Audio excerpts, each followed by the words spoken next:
Hello moviegoers!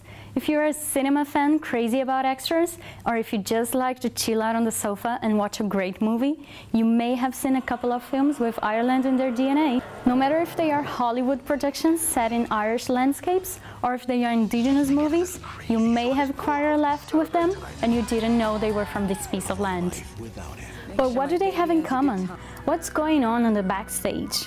Or what are the cracks in new Irish releases? If you want to know more, take a seat and grab a bite. We want to show you the must-see selections of Irish movies and festivals. Cinema fans, welcome to the Irish Film Bites.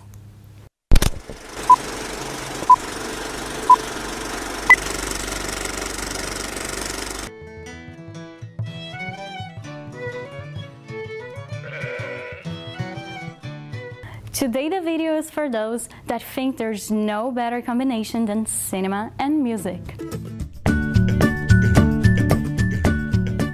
IndieCork Festival, an annual event dedicated to independent productions, is celebrating its 5th anniversary with lots of great movies and music performances.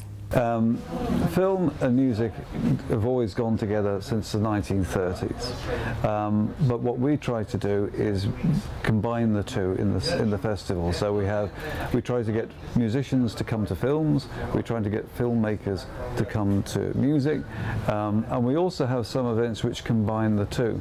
So last night, for example, we had a hip-hop night where they showed a film. On Wednesday we had live performance to films, to silent films. So we try to blur those boundaries and cross over the different audiences. So in reality, film is always working with sound and with music, but what we try to find new ways of drawing that to the attention of the public and to have live performances. Well, I suppose when you start a festival, you're not quite sure, first of all, what's going to happen. So we started the festival 5 years ago with the idea of focusing on the independent sector in terms of film and then music. So really what we're trying to do is shine a light on films that normally don't get seen. But that said, we have a huge spectrum of films, so from very young filmmakers or emerging filmmakers to films that have a distributor to films that are still with sales agents and looking for distributors. So really the festival is about a different look at independent film, because, for example, most of the film that we get to see that makes it to cinemas tends to be just the tip of the iceberg. So there's a lot of other types of films out there, and that's what the festival is trying to do. So the subject of my film is a Cork man who was a hermit. For 30 years he lived in a small stone cottage with no electricity and no running water in a little place by the sea in Connemara, quite cut off from the rest of society, and you had to walk on little stepping stones across the bog to get to where he lived.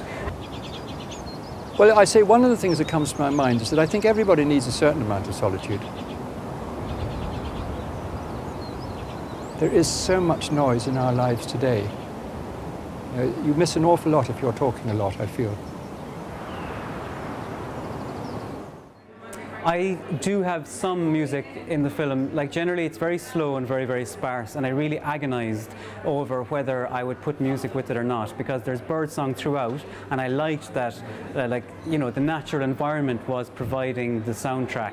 But in editing it, I really had a lot of difficulty in ending the film, and I felt I needed to add that familiar emotional cue just to provide some closure emotionally to the viewer.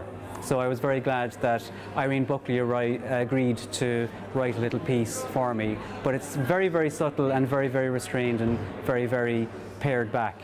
If you like to be updated on world premieres, you're gonna like this. Where were you last night?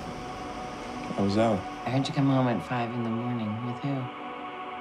Beach Rats is the second feature of the director Luiza Macedo.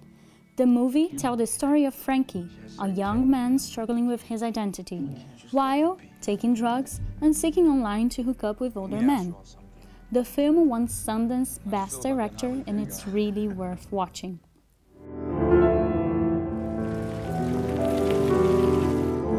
what do you do around here? Read books, transcribe music, swim at the river, go out. Another must-see is Call Me By Your Name. Based on the novel from André Aciman, the film, set in 1983, is about a summer love story between Ello, an American-Italian boy enjoying holiday in the north of Italy, and Oliver, an American PhD student man that arrives in town to work with Ello's father. This is a touching and refreshing movie, even tipped for next Oscar.